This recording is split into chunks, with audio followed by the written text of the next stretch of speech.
very pleased to have as our next speaker a subject matter expert that's a local friend. Julia Chambers is a 26-year educator in the Manistee area public school systems. Along with being an educator, she also has a very interesting career path. She ran the Interpretive Center at the State Park down in Leadington for many years. She is the founder and current president of A Few Friends for the Earth, for the Environment of the World, AFFEW. Julia, it's just so nice to have you here. I want to turn the podium over to you. Thanks so much for inviting me, John, and the others, and I'm honored to be here. I have to admit, I haven't really done much on PowerPoints. I just go and do presentations, or we do a lot of programming. So it's been fun going through all the pictures and the articles and memory lane. So mine isn't as fancy as Ziggy's, but you know. So A Few Friends for the Environment of the World, and thank you. And it was, and their children, but just to make it shorter, we cut off that, and it was founded in 1999 or 90, and this is our mission right here. So we like to work with people. Let's see, I do this one. Mm-hmm. Okay. So back in 1988, my dad, that's a picture of my dad, had cancer, and a friend of ours, Laura Scott, who grew up in Manistee, had cancer also. And the other gal that I'm one of the founders, Kate Steggy, who grew up here. You might know Tom Steggy. And so Kate and I were friends, and we got together talking about my dad and our mutual friend, and we thought we just needed to educate people. So, you know, over coffee, we decided to start this group. And so she came up with the name, and it was kind of like, oh, a few, you know, like that. And I know, it's kind of a joke, but it stuck. And so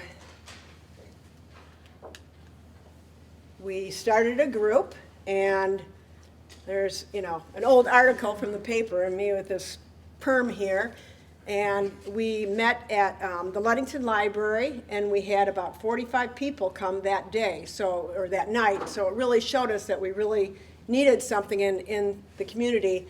Actually, and we were gonna try to work with 4 counties, so Lake, Manistee, Oceana, and Mason, even though we were based in Mason. So then we realized that would have been too much. But so Kate and I started this group. We had 45 people, and we wrote everything out by hand. Kate did a lot of the posters and the little logo and things like that, and we ended up refining it over the years, and now we have the last one.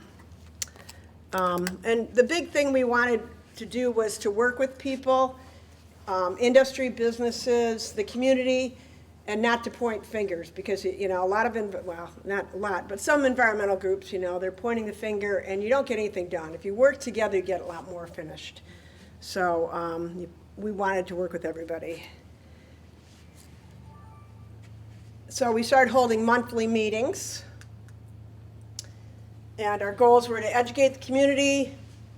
So we would have programs, we would do different projects. This was our Earth Day, one of our Earth Day parades.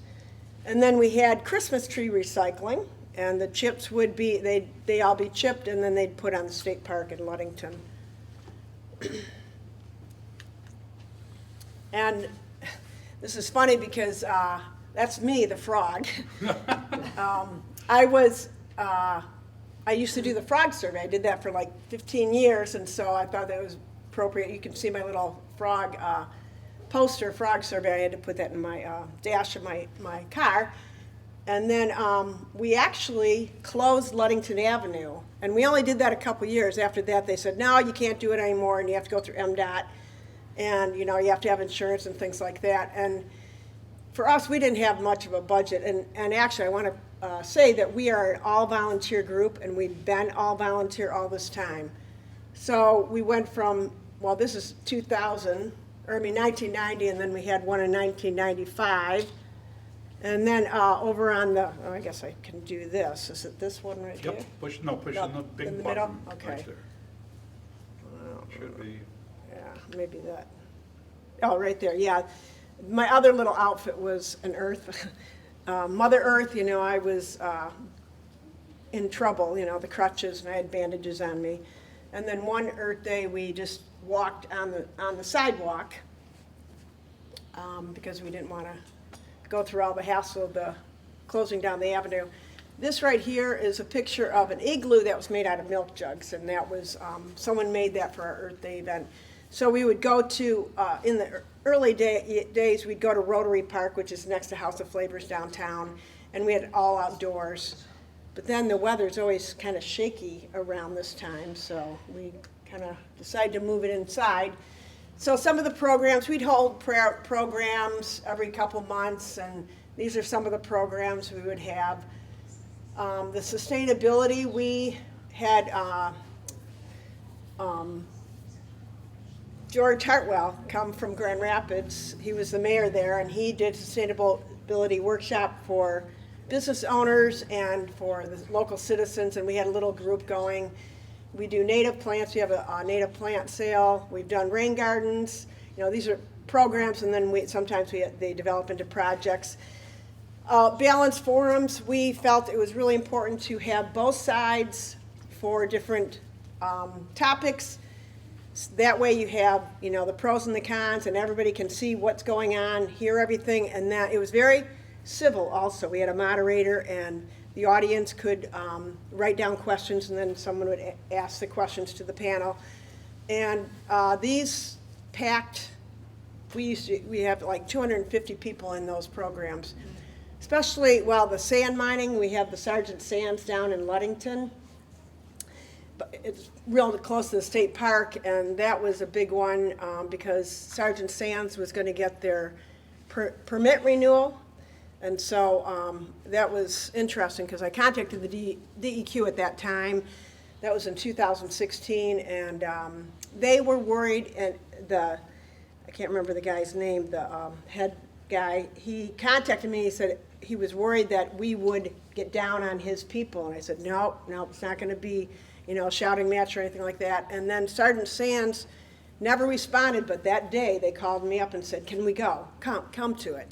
So we had both sides, and I'm pretty proud of this because at that meeting, they started talking to each other. The state and Sergeant Sands started talking to each other about possibly buying some of the property. There were 300 acres there that was being mined, not all of it being mined, but and the sand goes to fracking, hydraulic fracturing. And so they started working on it, and they did eventually sell 100 acres, and we were kind of still working in that, but then Sergeant decided that she wanted more money than what we could give. We were going to raise a bunch of money. Yeah, we were pretty bummed a couple years ago we found out about that. So, and the fracking, we had the hydraulic fracturing. I'm sure you know about that. And we had John Wilson, who is the oil and gas leasing CEO in Ludington, talk, and then we also had the counter for it. So,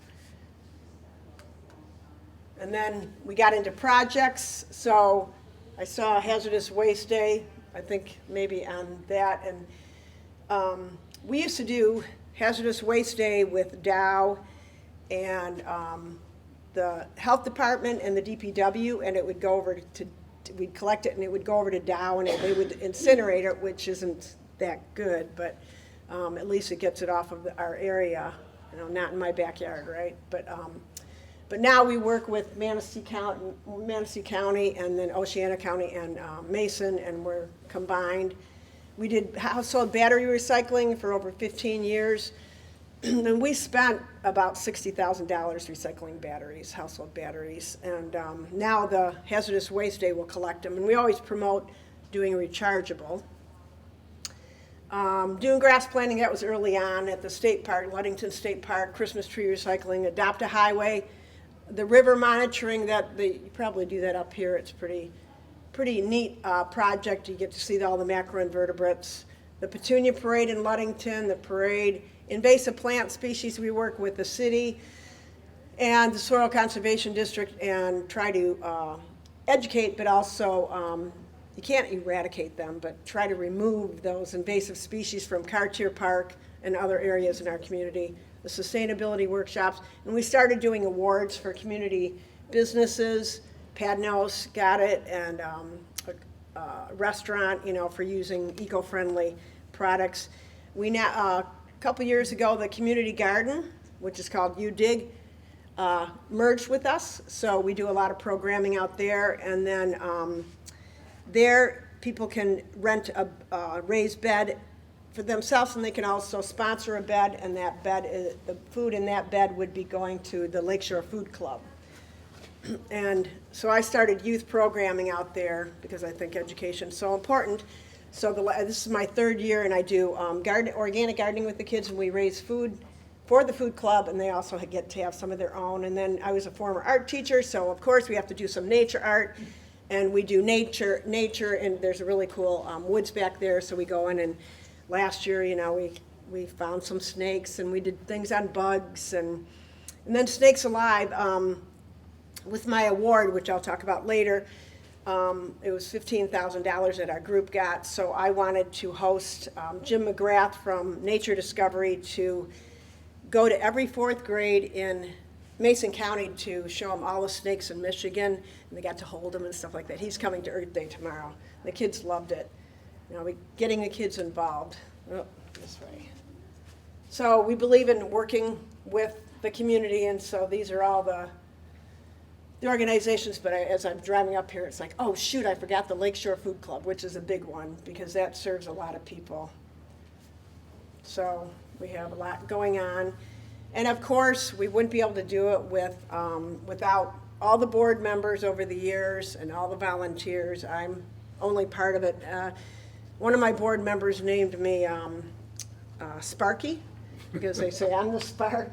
I've got a couple of nicknames, but you know, I get them going, and you know, I pull in these board members. One of the board members that's in charge of the garden, she says, yeah, she pulled me in. Another one, new one, says, yeah, she's real good about doing that. But we have a lot of fun, and again, working with the community, and I'm sure I've missed some, but. And then state partners over the years, either, you know, we don't do a lot of the presentations. We get experts that will come and do presentations. And our future, well, I'd really like to give up my position, you know. I work almost full time, so, you know, volunteer, and it would be great to have an executive director. Oops. And then we'd like to build a nature center. So we don't have anything in the 4 counties of a nature center, so I just took one that looked kind of cool, you know, kind of nature oriented, and so those are our goals. Of course, it'd have to be LEED certified. So are there any questions about up to that point? Josh? I just note, and I think it's a key thing about organizing. Julie leverages groups, and we could do that here in Manistee County. Yeah, yeah. Oh, you guys have done incredible. Your lineup is amazing. So, oh yeah. You mentioned the nature center. Do you have any kind of site in mind? We do. Yeah, we do. We do. We've been kind of talking with West Shore. So nothing's set in stone, nothing's on paper. So, Okay. yeah. Is that something that perhaps Manistee County could join in that effort? Yeah, Absolutely. yeah. I mean, it would be a great spot there. You know, there's 4 counties that serves, and all the resources, and yeah. Yeah, I know. We were looking at in Ludington, and this just seems to be a great spot. So in the next couple of years, I'm sure we'll stay connected. Keep in contact. Yes, yes. So like John said, I was ran the Nature Center, or the Interpreter Center, and we used to call it a Nature Center. I was the manager there, and I did a lot of programming there. I did a reptile program. I did snakes and turtles there. And going back, when I was little, I even loved animals and would, hate to see anything get hurt. And so throughout my years, and I've always wanted to be a teacher, so I've always thought education was very important. So I got to do that at the center. And in the meantime, I got hired here part-time as an art teacher. So when the center was open, I was working 7 days a week for a couple of years. So, and then in the right corner there, we got a grant, Manistee School. Sandy Nelson, you remember her?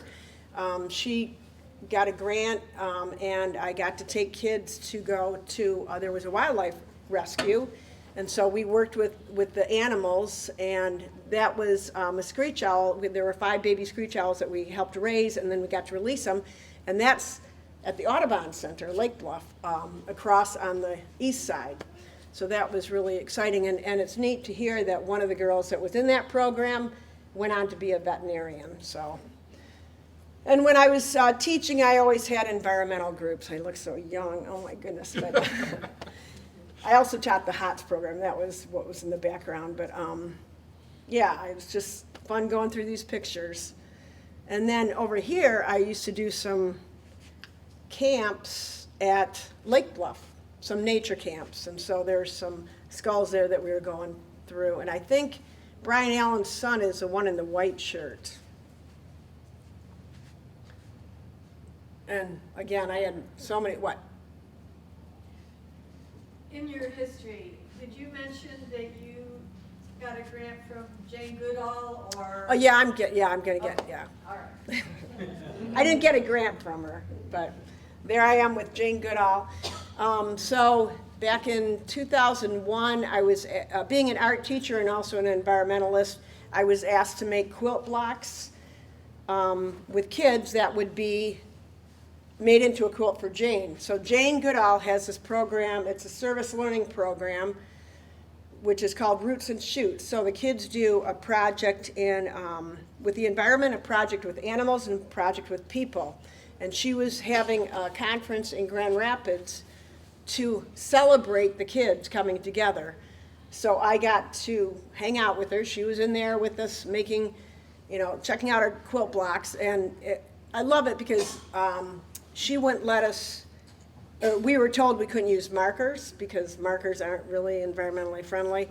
Although crayons, comes from the oil, so you can get oil-free crayons. But anyway, and then yeah, she hung out with us, and it was supposed to be in 2001, but with 9/11, she was missing in action.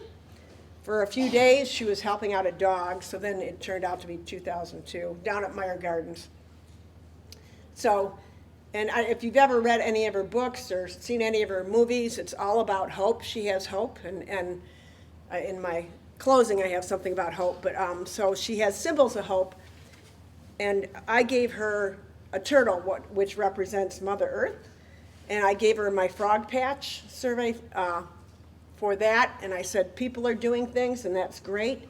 And then I gave her a Petoskey stone, and I said, this stone, this coral, has been around for millions of years, and it's all around Michigan and the Great Lakes, and I have hope that the world is going to be around for the next, millions of years. And she thought that was the coolest thing. She had never seen a Petoskey stone, being from England, so I'm hoping that she still carries that. Anyway, she gave a presentation and howled for us, and all the food is vegetarian, which is because she's a vegetarian, which is great because I've been one for about 35 years. And Lynn Sherry wrote The Great Kapok Tree, and then Flute's Journey, and that Shaman's Apprentice. And I went on an environmental tour down in the Amazon, and Lynn Sherry was one of our workshop leaders, so I got to hang out with her, and I got to hug that tree, or try to hug it, because it was probably about as big as this room, I got a great slideshow on that. But she's a big environmentalist too, so if you have any grandkids, those books are great, all about the environment, and she does beautiful. She illustrates them and also writes them. So being an environmentalist, I got to have a chance to do that, and I think that's pretty special. And so last year, our treasurer nominated me for this award, the Cox Conserves Hero Award. So they have some heroes that they like to recognize, and you know, it's an international company, more in national country, or in national part, but so it ran to, there were 3 of us, and so I came, people had to vote for me, so I became the runner-up, which I was just flabbergasted, just honored to be, you know, in one of 3, so we took that money and put it toward a few. Okay. And so I know in the brochure or in the packet it says I'm a climate activist, but I think I'm a climate activist, but I'm an all-around environmental activist. So I try to look at the whole picture and come up with solutions and give people ideas. People want to know what they can do. You know, they're like, oh gosh, it's so depressing, and you know, watching your video, but you know, there's lots of things that people can do, and these are some of the things. Run for office. I know I don't want to run for office. I was on the planning commission in Mason County, and we okayed the wind turbines, and oh boy, that was controversial. But vote for people. I love your signs out in the hallway. The less meat is a big one. There's a really good book, Drawdown. Ziggy, do you know that book? Project Drawdown? And I've seen it, yeah. yeah, and it's really a good book. They have like 100 ideas. All these scientists got together and wrote up a list of what would be the best thing to do, and it also has the economic benefit and how much, you know, CO2 and methane would come out. And being a vegetarian or a vegan really would decrease if everybody became that. Or even I just tell people eat, you know, 1 meal a week. My husband gets to eat lots of vegetarian food.